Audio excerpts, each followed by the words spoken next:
മൂന്നാറിൽ ജനവാസ മേഖലയിൽ ഇറങ്ങിയ കാട്ടാന പടയപ്പയെ മയക്കുവെടി വെക്കില്ല. ഉൾക്കാട്ടിലേക്ക് തുരത്താൻ chief wildlife conservator Munnar DFOയ്ക്ക് നിർദ്ദേശം നൽകി.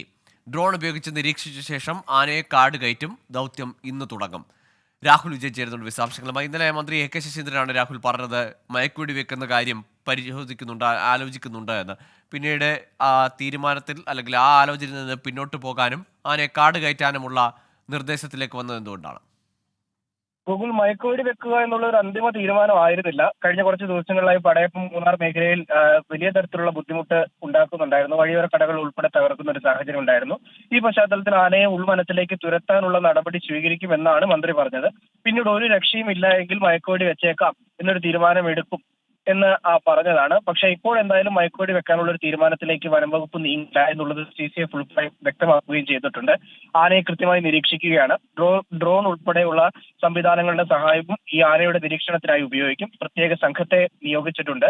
ആനയെ തുരത്താനുള്ള നടപടികൾ അല്പസമയത്തിനകം തുടങ്ങുകയും ചെയ്യും എന്നുള്ളതാണ് അറിയാൻ കഴിയുന്നത്. ശരി, രാഹുൽ വിജയനാണ് വിവരങ്ങൾ നൽകിയത്. കുറച്ചധികം ദിവസങ്ങളായി പടയപ്പ മൂന്നാറിലാകെ വലിയ ഭീതി പരത്തുന്നുണ്ട്. വാഹനങ്ങൾക്ക് നേരെയും കടകളൊക്കെയും അടിച്ചു തകർക്കുന്ന സാഹചര്യമുണ്ട്. എന്തായാലും ആനയെ കാട്ടിനുള്ളിലേക്ക് തുരത്താനാണ് ഇപ്പോഴത്തെ വനം വകുപ്പിന്റെ തീരുമാനം.